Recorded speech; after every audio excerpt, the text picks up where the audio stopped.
Good evening, ladies and gentlemen. Welcome to this regular meeting of the Temple City Council for Thursday, March 15th, 2018. Please rise as Pastor Ryan Wood of Christian Life Church leads us in the invocation this evening, followed by our Pledge of Allegiance, which will be led by Belinda Matke, Director of Purchasing. Let's pray. Father, we thank you that your word says that unless you build a city, that we're working in vain, and unless you watch over the city, we're watching it in vain. So God, we submit this city to you, and we ask you now that you would watch over us, that you would build the city of Temple, that God, our schools would be producing the men and women that are the leaders for the world. God, I pray that you would protect our men and women that protect us and that fight fires and that protect us from evil that others would do. And I pray, God, that Temple would be the city that has the lowest crime rate in all of Texas, that our students score the best on all of their tests, and that, God, your name is made great among all the nations and starts with Temple, Texas. So, God, we bless you and we ask that you meet with us now as we make decisions that would be in the best interests of the city, but, God, that would bring honor to your name. In the name of Jesus, amen. Amen.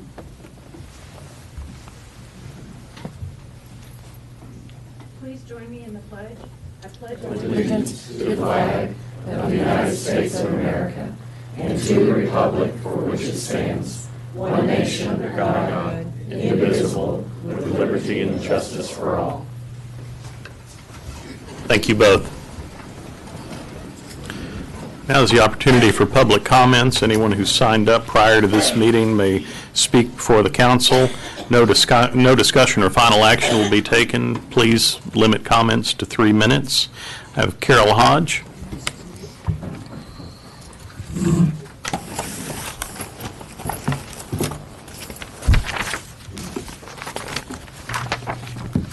My name is Carol Hodge. I reside in Temple, Texas for the last 20 years, and then I was here previously to that also. I appreciate the opportunity to speak to you this evening. More than that, I appreciate you as elected officials and city officials for serving our community. It is a difficult job, and you have my support and gratitude. Dr. Martin Luther King Jr. said, "Your life begins to end when you do not speak out about things that matter." I heard this quote several times at the MLK celebration in January, and it struck with me.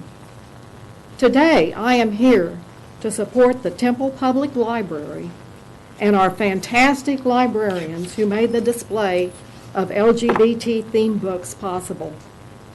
I have read almost all of those books, and they are educational and entirely appropriate. There is no appeal to the reader to be anything more or less than what they are. They are funny, whimsical, and most of all, educational about LGBT. There is nothing prurient or salacious in any of these books. There is even a good dose of history, which I would encourage you to recognize. The freedom of speech is the basic tenet of our society and is guaranteed by the First Amendment of the Constitution. I quote, "Congress shall make no law respecting the establishment of religion or prohibiting the free exercise thereof or abridging the freedom of speech or of the press or of the right of the people peaceably to assemble and to petition the government for a redress of grievances." The freedom of speech is crucial here. If we censor books, we censor free speech. Free speech is essential to education, and education of our children is what matters to me most. Therefore, I am asking you, as elected city officials, to honor the diversity in our community and to not repress in any way the free flow of information that might help a child or teen fulfill their potential. To repeat Dr. King's words, your life begins to end when you do not speak out about things that matter.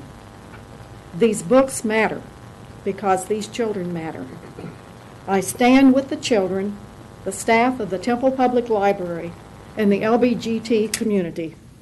I ask you as elected officials to do the same. Thank you. Thank you, Ms. Hodge.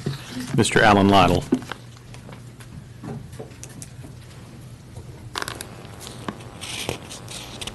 Good evening, ladies and gentlemen. I'm Alan Lytle, 504B Paseo del Plata, here in Temple. Just a couple of quick comments about some of the consent agendas I wish you could consider before you vote on them.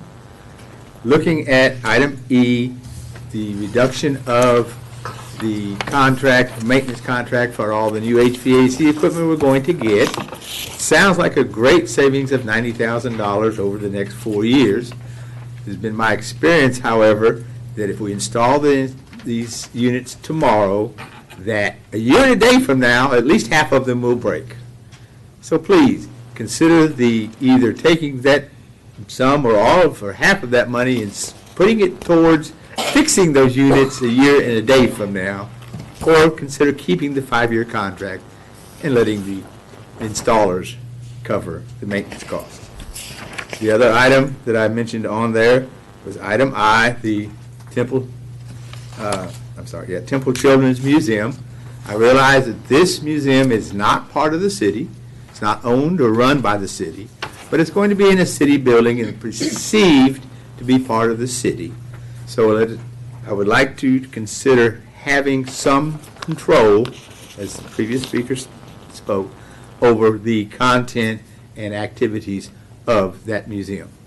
Also, the liabilities involved in having that museum in our building.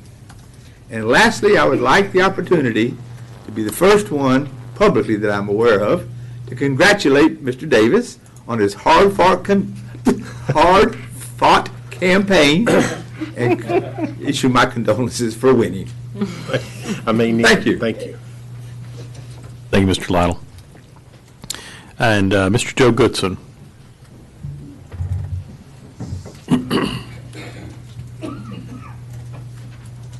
Ever congratulated me? He's going to pass something out to each one of y'all.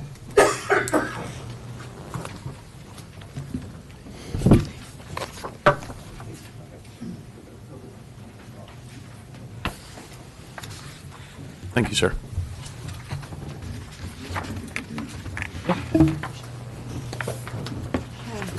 Thank you.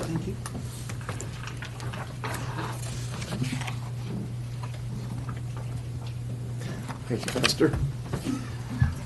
My name is Joe Goodson. I am a Temple resident, and I am coming also as the former lady to speak about the library. Mr. Goodson, would you mind stating your address for the Sure. record? I'm sorry. 501A Paseo del Plata. This is my neighbor. And I'm sorry about that. I am definitely not. I can tell you they are the best neighbors anybody could possibly ask for. Just ask him what happened when my sprinkler system went off on the coldest day of winter, and it was blasting all over our coats and faces. If it wasn't for him, it'd still be going. So the reason I came is actually the same reason as the lady, and that is because of the same sentiment that Martin Luther King did express, that we do begin to lose our lives the day we quit speaking out for what we believe is important. And yet I take a totally opposite view as she did. And if any from the opposite view of the library's public LGBTQ display, that's lesbian,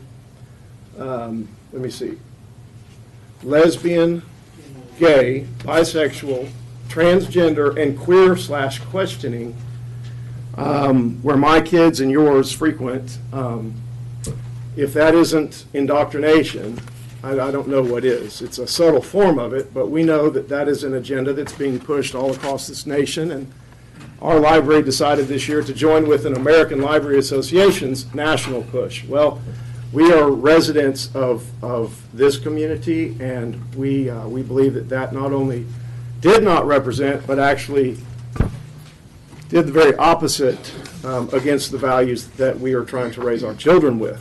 And out of love for everybody involved, I would truly ask anybody who is on the opposite view, would they like, this is the second page, the front page on the back, for a passage from the Bible like Romans 1:18 through 32 that says that when homosexuality comes out of the closet, that you are reaching the very bottom edges of what God had in mind for this world.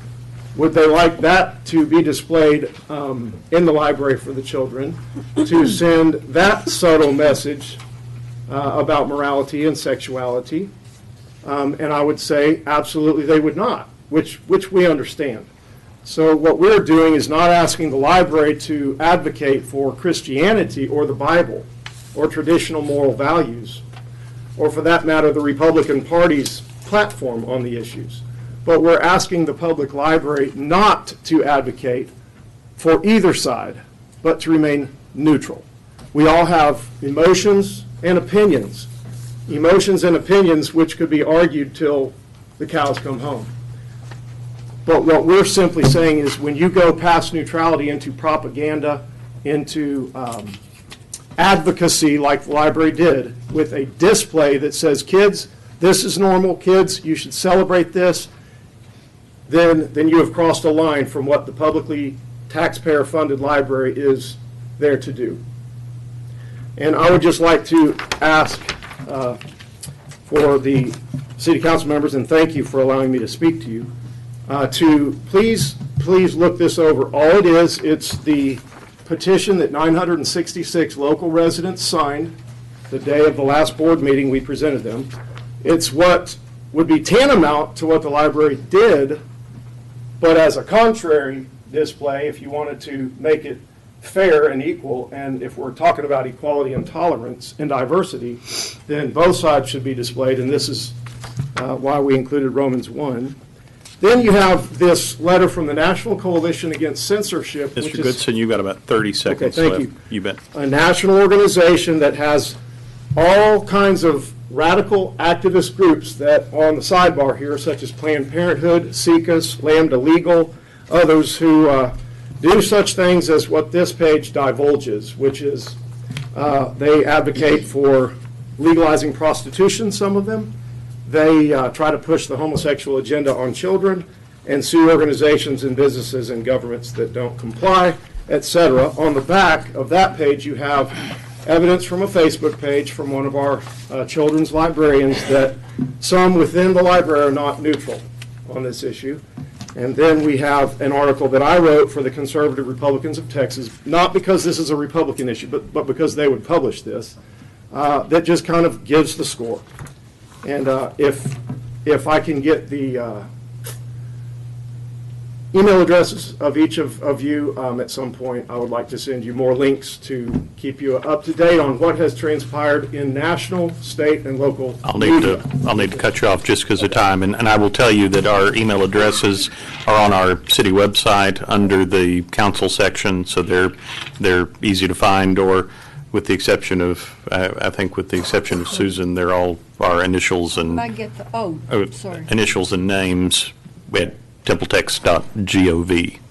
Thank you. Yes, sir. Thank you for being here. Item 3 is annexation and a public hearing. Public hearing to receive municipal service plan and conduct a public hearing to receive comments on the possible annexation of 18.589 acres of land out of the Sarah Fitzhenry Survey, abstract number 312, in the extraterritorial jurisdiction of the City of Temple, Bell County, Texas, located at 14220 State Highway 317. Ms. Lyerly. Good evening, Mayor and council members. And as you mentioned, this is an item for the municipal service plan for a voluntary annexation request. And the location of this property is at 14220 State Highway 317. The property owner is Virgil Smith. And this municipal service plan requires 2 public hearings. The first one is tonight, and then the second one is tomorrow morning at 8:30 in this council chambers. And so on the screen, I have an aerial showing the location of the property, and it is just on State Highway 317. And just to give you a little reference, I have at the bottom of the screen Cedar Creek Road. So it's north of Cedar Creek Road on 317, and it's this area that's outlined in red. And As I mentioned, the property owner is Virgil Smith. The applicant is also, along with the annexation request, he's also pursuing a request for, to bring the property in. If it gets approved for annexation, he would like to establish the zoning district of ag with a conditional use permit for an RV park with horse stables. And so he is going through that process also, and that is with case ZFY 1810. And this property is subject to the 2008 development agreement that deferred annexation until development is proposed or expiration of the agreement, which is in 2020. And so I have the annexation schedule on the screen. The City Council on February the 1st of 2018 approved the petition to develop the municipal service plan. And then we are here. What we did is I circulated the municipal service plan to all the relevant departments. And so there were no issues associated with the municipal service plan. And so next on the schedule after the public hearings for this municipal plan is the first reading for annexation ordinance, which is April 19th of this year, and then the second reading for annexation would be May the 3rd of this year. So on the screen I have the survey for the property, and as I mentioned, this is fronting State Highway 317, and the field notes show the boundary of this triangular area.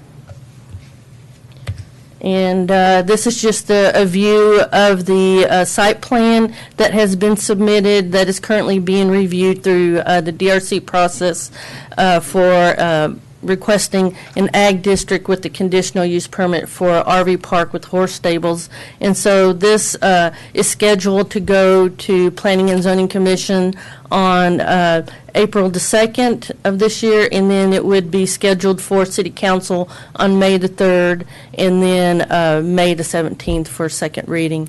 And it is proposing 72 RVs. And the property is 18.589 acres. And so the purpose of the plan, the municipal service plan, is required to ensure the same level of city services for this property upon annexation as other properties within the city of Temple. And so no capital improvements are proposed by the city of Temple.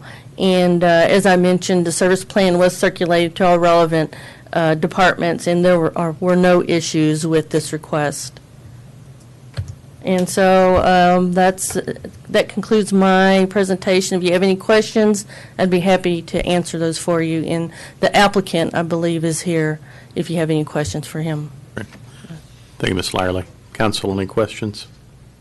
All right. At this time, I'll open the public hearing on item 3. Anyone wishing to speak on this matter may do so. Please step to the podium and state your name and address for the record.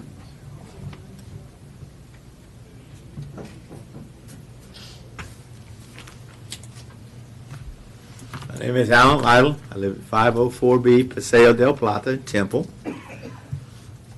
I appreciate the great presentation. I missed in the packet the part that they actually had the proposal for what they had planned. And I understand that the annexation does not mean that the plan will be accepted. However, the owner seems to probably believe that that means that they will eventually accept the RV park. Having said that, from what I gathered from the RV park Chapter 31 regulations, and now seeing his proposal, the studies that were made on the wastewater and the waste in the water itself were based on the current 2 or 3 people who live there instead of the 72 units that could possibly be there all year round. I also understand that we are not going to provide water, so we are expecting the Pendleton Water Company to accept that we will allow an RV park needing considerably more amount of water than it currently needs, and expect Pendleton to provide that. I just want to be sure that we consider all the things that are going to occur and whether or not actually having another RV park this close is of value to the city of Temple. Thank you. Thank you, sir. Anyone else wishing to speak? All right, there being no one wishing to speak, I'll declare the public hearing closed. And just a reminder that the final reading of this will be tomorrow morning at 8:30 a.m. And we'll move on to item 4, the consent agenda. All items listed under this section considered to be routine by the City Council and may be enacted by one motion. If discussion is desired by council, any item may be removed from the consent agenda and will be considered separately. This is items 4A through 4M, and we are going to pull item 4J to table. Is there anything else that anyone else would like to pull from the agenda? Mayor, I don't want to pull anything. I just want to reckon the Children's Museum. I'm excited that they have found a place to go. I've had several of the ladies that are working on that speak to me about it, and I think it's going to be a good thing for our community, and I'm excited about it and happy to vote for this. Councilmember Pilkington and Mayor and Council, I just wanted to make sure that you were aware that that lease that's proposed for the Children's Museum is just for a small space that they're needing for storage for their kind of mobile operations. The city staff also is excited about the efforts that they're working on, and we are working to support them, but at this time it's not a permanent location for them to open there. It's just a small place for them to store some things. Well, I'll also say I serve on the Bell County Museum Board, and the museum has a similar agreement with the museum for a small exhibit in theirs as well. All right, any other questions or comments? All right, if not, I will entertain a motion on item 4, items 4A through 4M minus J. Make a motion for approval. Second. Motion and a second, Madam Secretary. Councilmember Long. Aye. Mayor Pro Tem Davis. Aye. Councilmember Pilkington. Aye. Councilmember Morales. Aye. Mayor Dunn. Aye. Item 4J, consider adopting a resolution amending a street use license to allow existing buildings and improvements both above and below ground on Lot 3, Block 1, Golden Valley subdivision with an encroachment of 10.9 feet into the Georgetown Railroad right-of-way. And we've had a request to table this item, and I will entertain a motion on item 4J. Motion to table, to approve tabling. Is that your question? I mean, is that what you're asking to have a motion? Sure, you want to table it? Well, I thought we were requesting. Yes, would you, to table. just a motion to table would be great. Motion to table. I'll second her motion. Thank you. Madam Secretary. Councilmember Long. Aye. Mayor Pro Tem Davis. Aye. Councilmember Pilkington. Aye. Councilmember Morales. Aye. Mayor Dunn. Aye.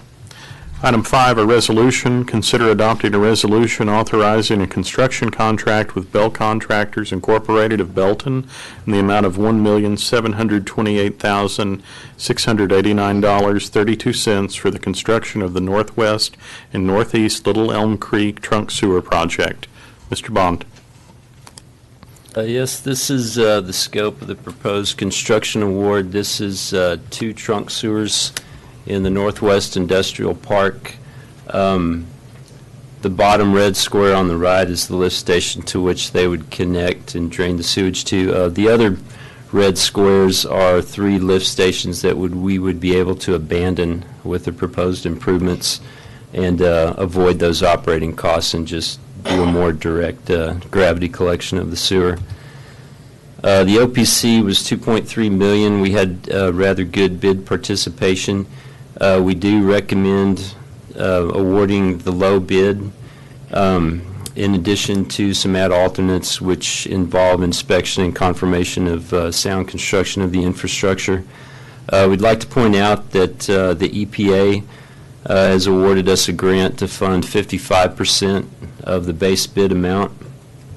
And so we would recommend, again, the base bid plus add alternates 2, 3, and 4. B2, B3, and B4. Thank you. Council, any questions?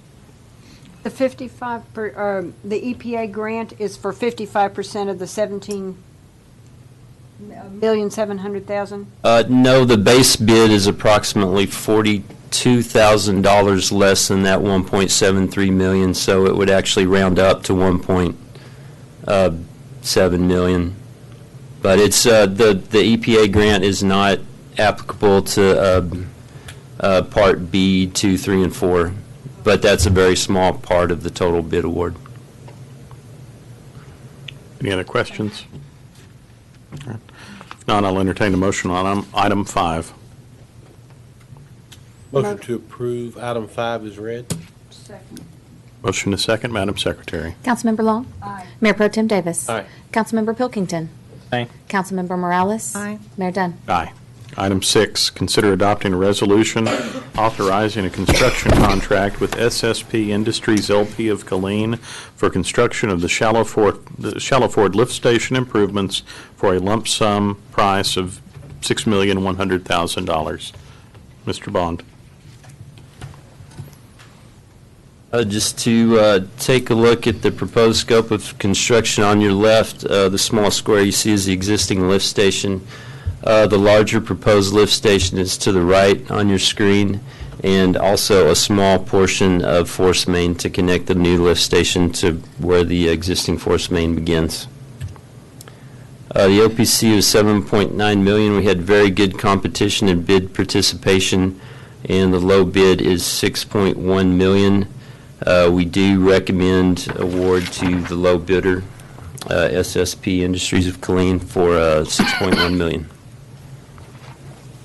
Thank you, sir. Council, any questions?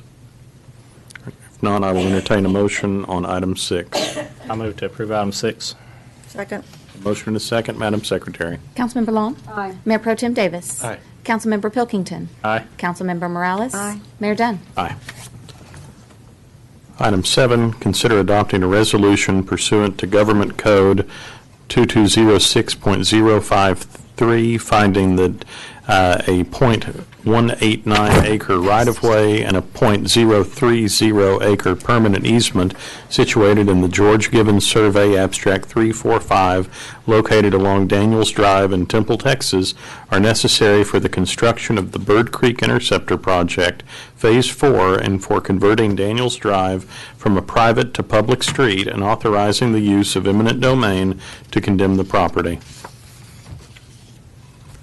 Good evening. Ms. Demers, I'm sorry, I had both of your names and wanted to make sure I was looking at the right person. Good evening, Mayor, council members.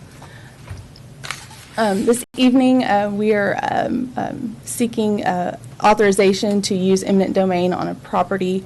And tonight, I will go over the project, the necessity of that particular property for the project, our request to use eminent domain, and a review of the condemnation process. This is for the Bird Creek Interceptor Phase 4 project, and kind of a sub-project of the overall Phase 4, which we call Daniels Drive. This is a map of the overall Bird Creek Interceptor, and Phase 4 is circled here, and it's this blue area.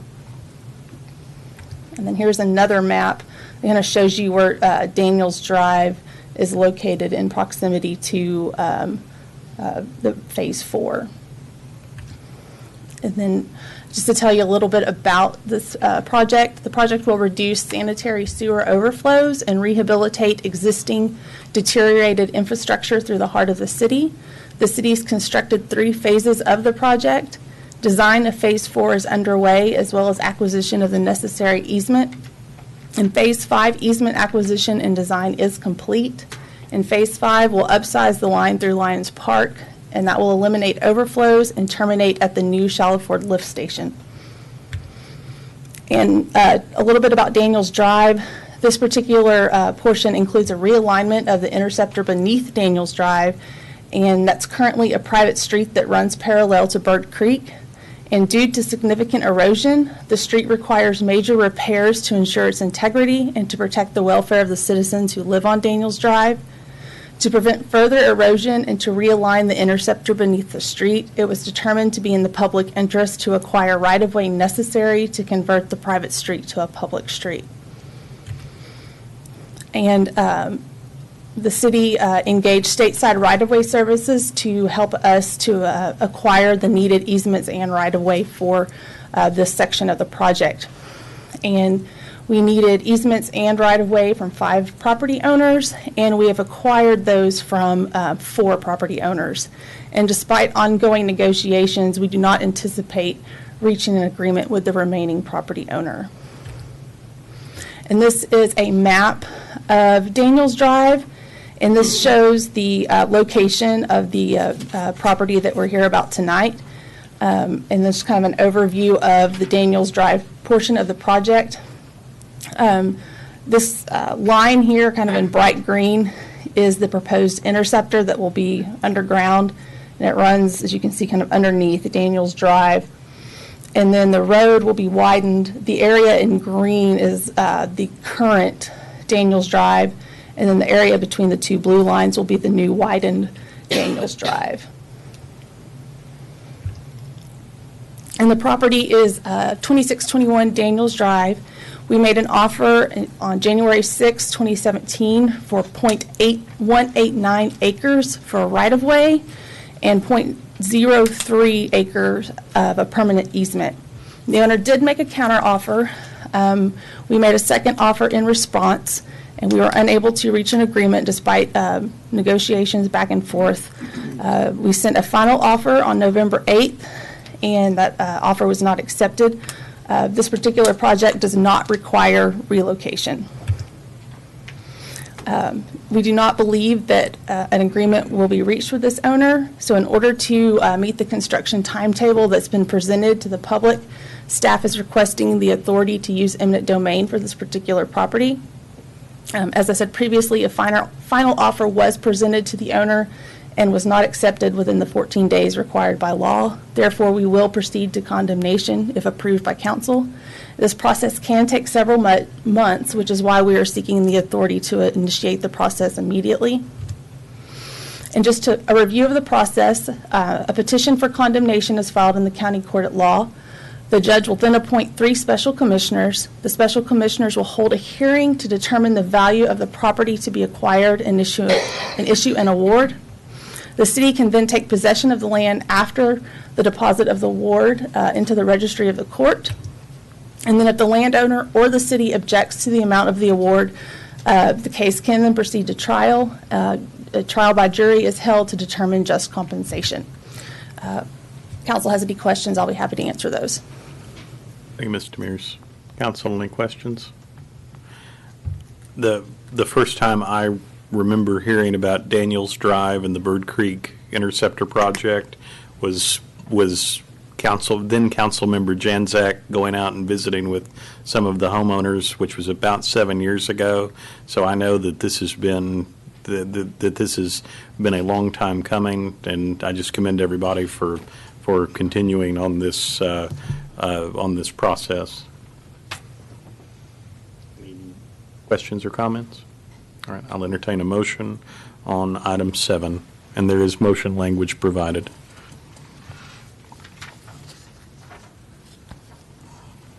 Okay, motion to approve item 7. I'll read in the required language.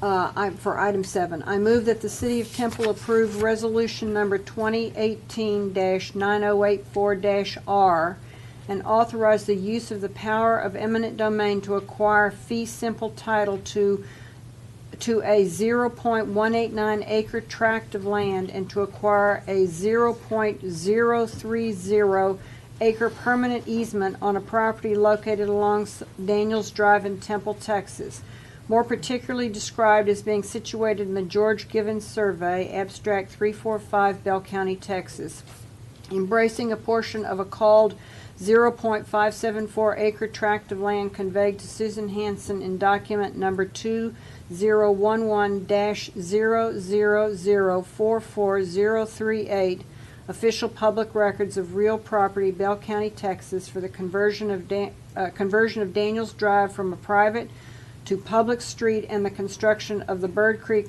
Interceptor Project Phase 4. Second. Motion and a second, Madam Secretary. Councilmember Long. Let me think. Yes. Aye. Mayor Pro Tem Davis. Aye.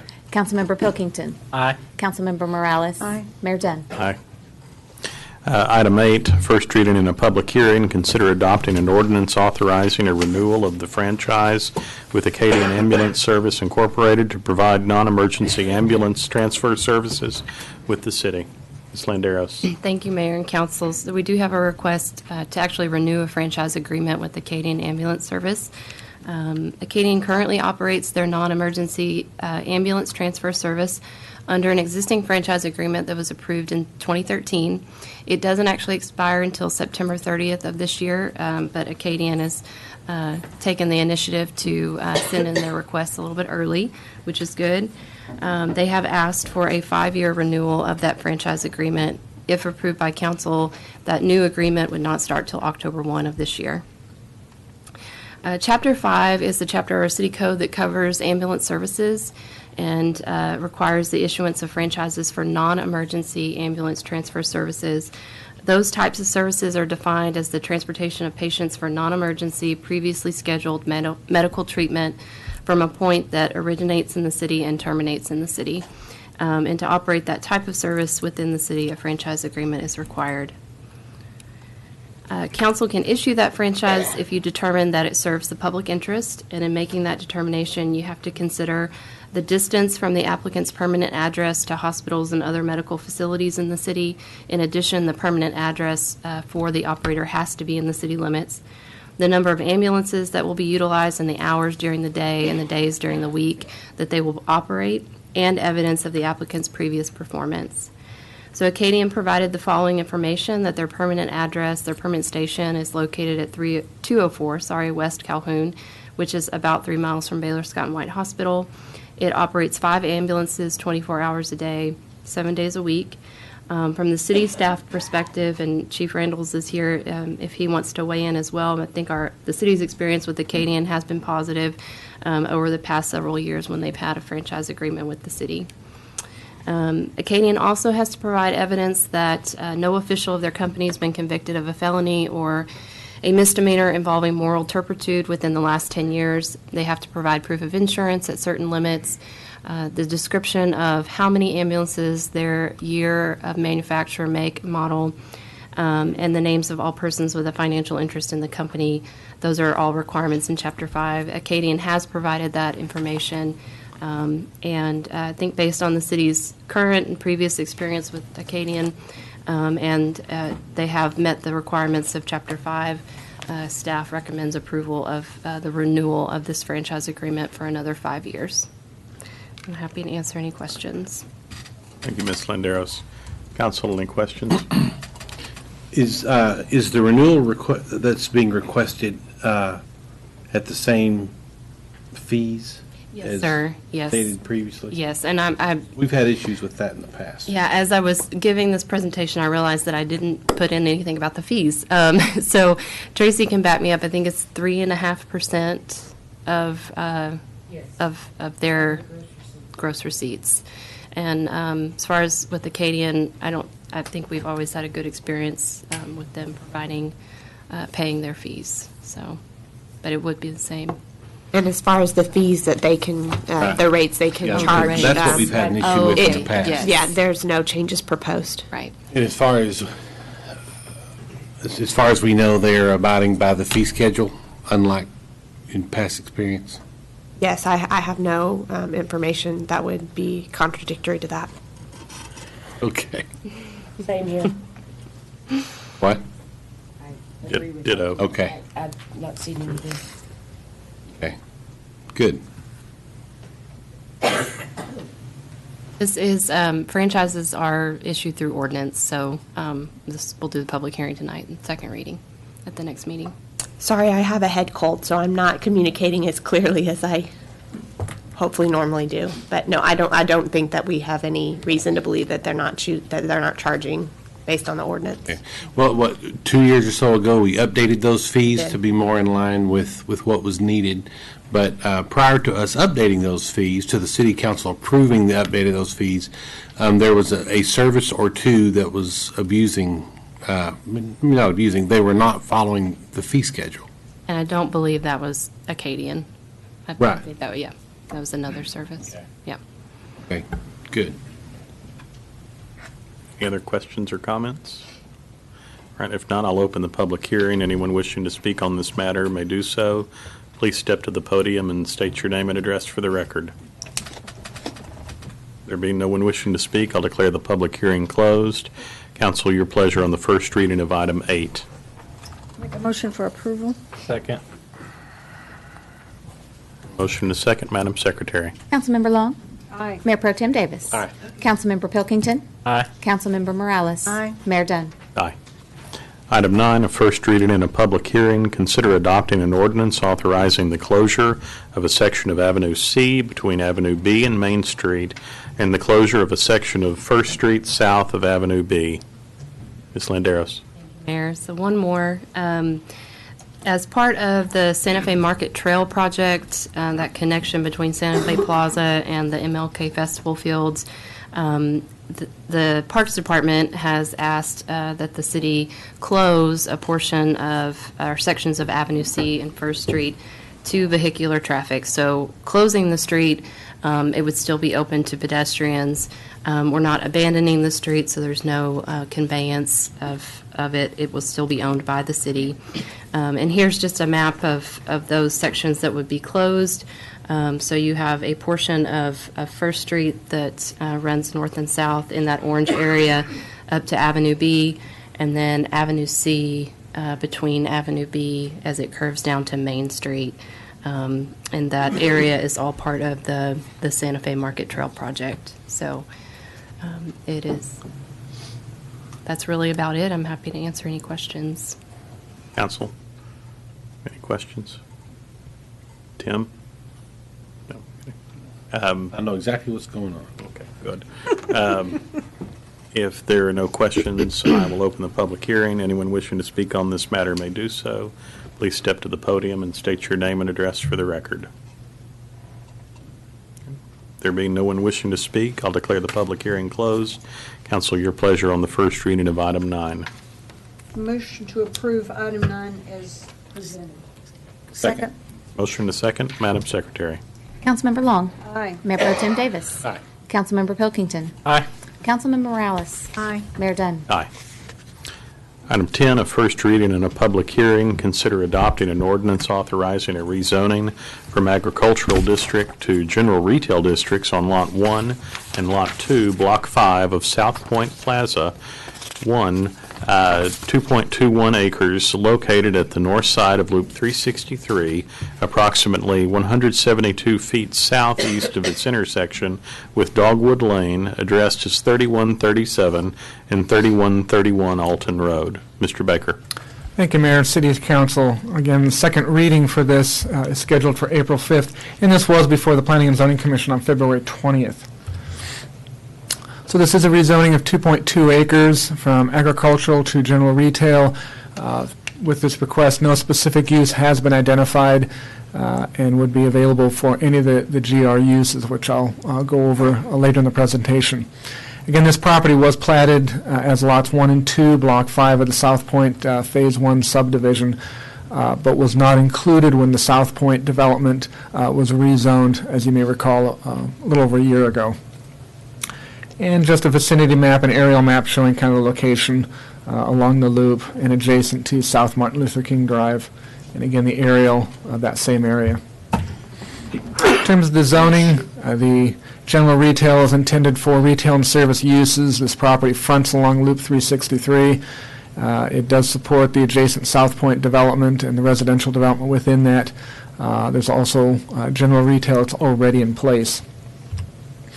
Future land use map identifies this area under the auto urban commercial designation, which is identified for commercial uses that's generally concentrated along intersections of major roads and would support the general retail zoning.